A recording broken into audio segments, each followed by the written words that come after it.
Why don't we just talk about the match before anything else on the show you saw? Ring of Honor, Death Before Dishonor, Saturday night. The main event, and we'll talk more about that when we listen to Press Scrum audio later. The main event, 2 out of 3 falls, FTR versus the Briscoe brothers. And again, I'll tell you one thing about when I was able to get, let's put it this way, an unauthorized pay-per-view out of this after the fact. And the Ring of Honor production was never this good. They spent some money, obviously. Lowell, Massachusetts, I've been there. I was at the old building. I think this is a new one. They used to have an old building that the WWE ran, or WWF then ran a number of times, but the crowd was into this. The crowd was not into this as much as I would have thought that they would have been into this, but the crowd was not into anything particularly, they didn't go fucking berserk all night. It was like they came to check things out, but they weren't really familiar with what was going on. A very observant and respectful audience. You ever see those clips of like some of the soul acts when they went to Europe in like the mid-60s and the audience just sit there while like Otis Redding's ripping off his clothes? Okay, these are the big stars. We've never seen them before. We're not quite sure of what to make of them. But this match, I don't see how people don't get the difference when they see it. From the first lockup, this was a wrestling match. They didn't rush things. They had 2 out of 3 falls. They knew they had some time. They didn't want the people to get fucking tired of everything like you always do in modern matches. By the time it's halfway through, you've seen everything. They built this thing. And we just said Ian and Caprice are incredible wrestling announcers. They're not fake. They're not too over the top except when it calls for it. They provide insight. They speak like adults to each other and to us. And they started this match, both teams wrestling.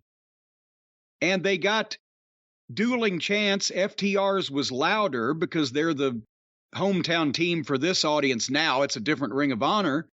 But the Briscoes had respect and probably, well, I think almost certainly, maybe except for Samoa Joe, the Briscoes were the most over Ring of Honor affiliated or people you would most think of as Ring of Honor guys with this audience. But, I mean, you could hear these guys with their lockups.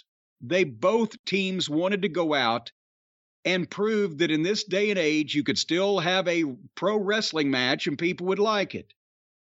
And their shit made sense, and they never lost sight of trying to have a contest. I thought they were shorter this match on the real big bumps and the kind of, I want to use the word stunts, that they did in the first one, and that made this one better.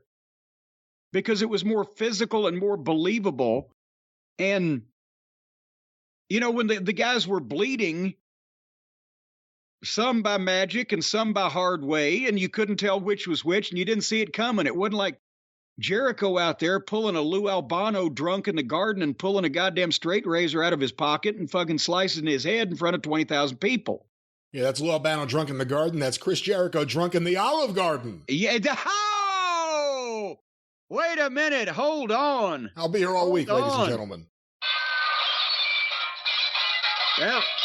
Well, I hit the wrong button. My Stone Cold? What did you hit that for? I don't know. I'm trying to find the right... Wait a minute. Hold on. Well, now it won't stop. Now it stopped. Anyway. So did you see a couple of times, but especially Jay and Cash, they did a chop exchange without obviously letting the other guy do it. One guy chops, they're like, oh, boom, rocks back, sells it, comes back with one, boom, the other guy rocks back and say it was a fight. On a perfect scorecard, the only drawback to this matchup to me was that there was no set heel and babyface team, but the personal rivalry and both teams being so good and so unique that it worked. Normally it's just, but this case it worked, and each team had their partisans. I loved when Caprice made mention that the Briscoes talk to each other sometimes by grunting, and they'll each know what they're going to do, which is true, by the way. And weird noises, some gurgling, an occasional hiccup and snort. They took turns. At one point, the Briscoes got heat on Cash. And then he got, in the first fall, kind of a cold tag to Dax, who made a nice comeback, but it was too early for the big one, so that wasn't the big blow. But they back and forth, and finally the Briscoes hit the boomerang on Dax into the post and then hit their doomsday device. Boom, 1, 2, 3, they won the first fall.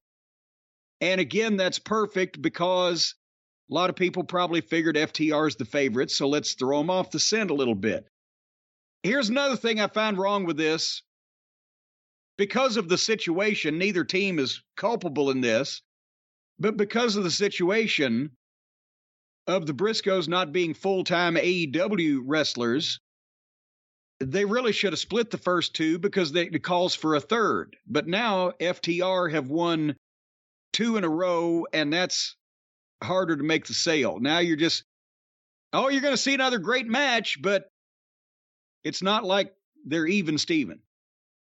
Anyway, Dax's chest started bleeding from the chops, which was everybody bleeds from the head. And Dax was going to later on, but of course that was one of the hard ways. But it just added to the physicality of the thing. And then they're calling the times. The ring announcer is calling times.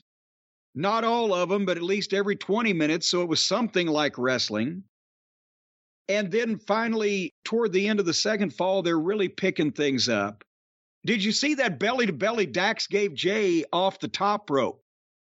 The impact, the bump was perfect, but everybody, when they give one of these big bumps, they're selling the fuck out of it. They're not just popping back up and doing more shit. Or they're not hitting a guy 3 or 4 times so quick he can't fall down in between. They started doing some false finishes. Finally, they had gotten heat on Dax in that second fall, and he makes the comeback, or the hot tag to Cash, which was a hot tag, and he makes a bigger comeback.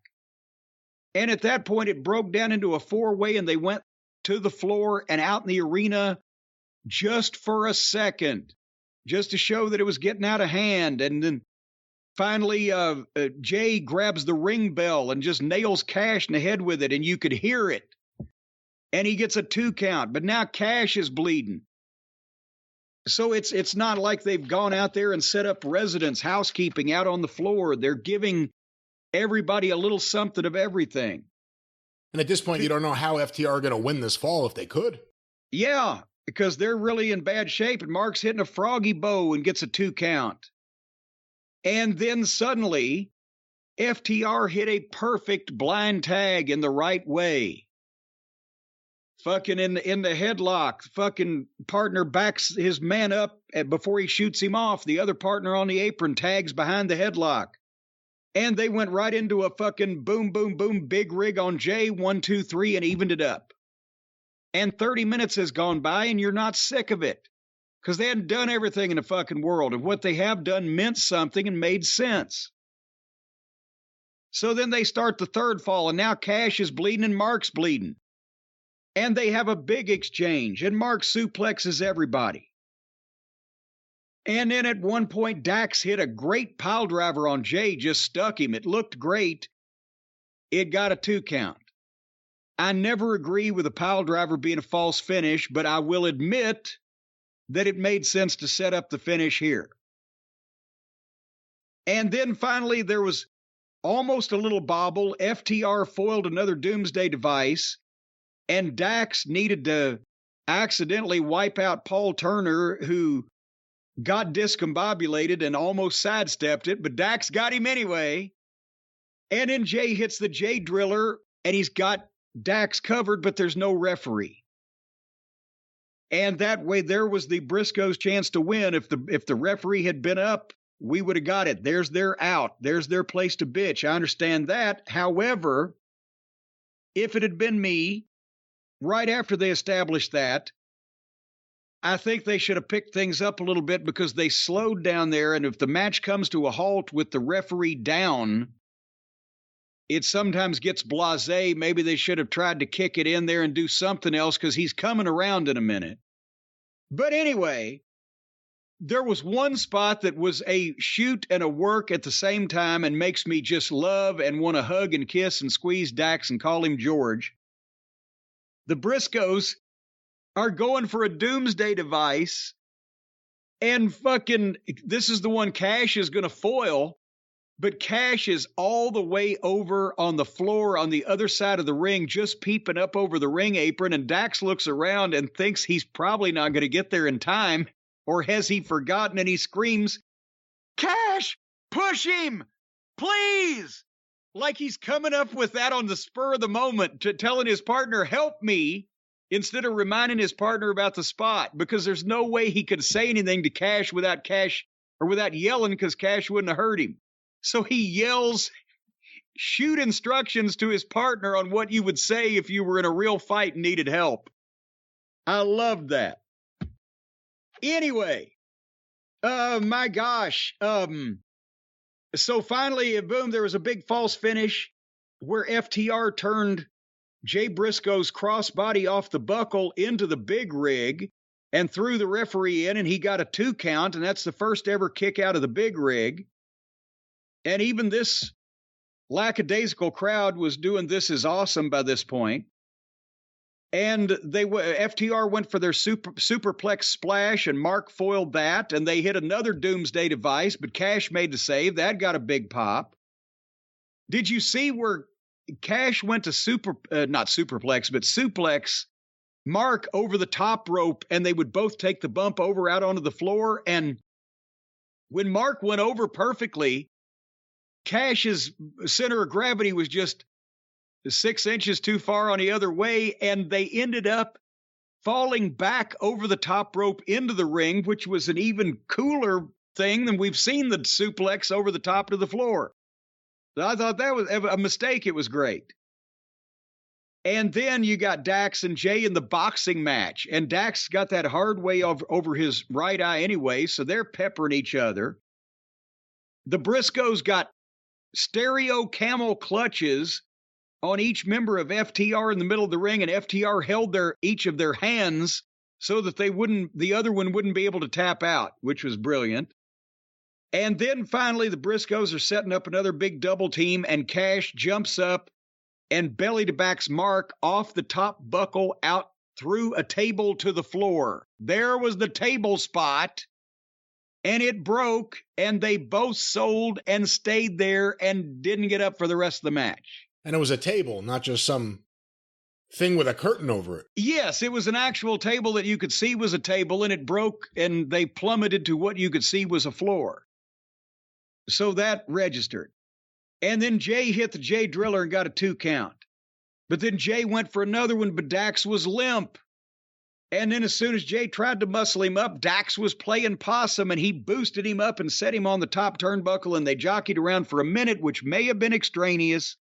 I would have gone straight into this. And Dax gives Jay a pile driver backwards off the second turnbuckle that looked fucking good and safe at the same time to my eyes. Boom, 1, 2, 3. And that got a big pop. Wow, 45 minutes, and it went by without getting tiring because you weren't being endlessly bombarded with a bunch of ridiculous shit over and over that had no effect on anybody. Times 3. This was a wrestling match. Great match. Now, they've got themselves in the pickle that, if not the two of the best AEW matches ever in the history of AEW have not been on AEW shows. Explain that one to me, Lucy. It's not an AEW match. Well, AEW doesn't own Ring of Honor. Tony Khan owns Ring of Honor. You know what? Fuck. Now it's Raw and SmackDown. Oh, it's not WWE Raw, it's WWE. No, it's a WWE. It's AEW. They own the whole thing. It's the same restaurant. It's the same filling station. Whatever the case. That was such a lame crowd, and they were able to get them all on their feet by the end. That finish, that pile driver off the top rope, and then the way he took it and folded down was perfect. Perfect. If he had kicked out there, I would have screamed. But he didn't kick out. It was perfect. And, you know, it's really been amazing to watch this run that FTR have been on. Some of us have been on the run from the NXT days as the Revival. Remember them in American Alpha? Yeah. And we've been talking about them and talking about how they were the best tag team in wrestling for a long time. And I don't want this to get into like an insult to Young Bucks thing, but remember, FTR started because they started a fuck the Revival thing. Because they didn't like that people said they were the best tag team in wrestling. They were working an angle with a team that wasn't working an angle with them. Yes, because it wasn't an angle to them. They legitimately got their panties in a bunch, the Cucamonga kids did, and needed their pussies powdered because people thought, and rightfully so, that another team was better than they are, and they couldn't take it. Yeah. Wait, hold on, wait a minute. I know I got one of those, don't I? No, that's a scream. Well, that's the same thing. Your batting average is low this week. There it is. There we go. But now, a few years later, after leaving WWE, everything they went through there on the main roster, the way they were treated, they get to AEW, and they had some great matches, them and Omega and Page, them in the first Young Bucks match. But by and large, they weren't used really well. Tully didn't work with them. Tully doesn't work with anyone, apparently. But Tully didn't work with them. The music just wasn't giving anyone the right feeling. And now here they are. They're finally getting to, with confidence, work their matches. And everyone can look at them. Not only does everyone realize they're the best tag team in wrestling, there are people who think Dax Harwood is the wrestler of the year for what he's done this year. And you know, I hate it that I don't hate it for Dax, but I hate it for Cash, because Cash is so fucking good. Awesome. And so fucking smooth. And it's almost like the spot where you're Bobby Eaton's partner and you just don't get noticed. Yeah, that was Dennis Condrey. And now look, everyone today, I'm sure if you talk to Dax and Cash, they would say we watch Dennis Condrey a lot. They say he was the best worker in the business, because in several ways he was. But right now, the World Tag Team Champions, and I get it that there'll be almost like a separate universe with the Young Bucks and their people, and that's for the best. But the best tag team in wrestling are the World Tag Team Champions for multiple companies. And it's nice to know that after all these years, everyone finally sees what we told everyone was right there. And the second best tag team in professional wrestling is not allowed on AEW television. Tony Khan has to find a way to settle this and get them. They're so good and they're so captivating. A convicted bank robber who mentioned that he was under the influence of the drugs that he was addicted to at the time that he robbed the bank. But they put him on television. And these other guys sent out improper tweets that they have apologized for. Well, they were ignorant and they can't tweets, get on television. They were ignorant and wrong, but they did apologize. And they apologized for him, and it was 10 years ago. The bank robbery was more recent. I'm just saying, if you're going to have some consistency, have some fucking consistency. So anyway. Well, an excellent match, and the fact that FTR won the first two, am I foolish for this giving me hope for a best-of-5 series? 3 out of 5? Yeah. Well, they need to be on AEW television to promote this, because this is, again, while we're seeing just rot for the majority of the program on Wednesday nights, these two teams are doing the best work in the business, and they're out in the middle of an empty field. So we shall see.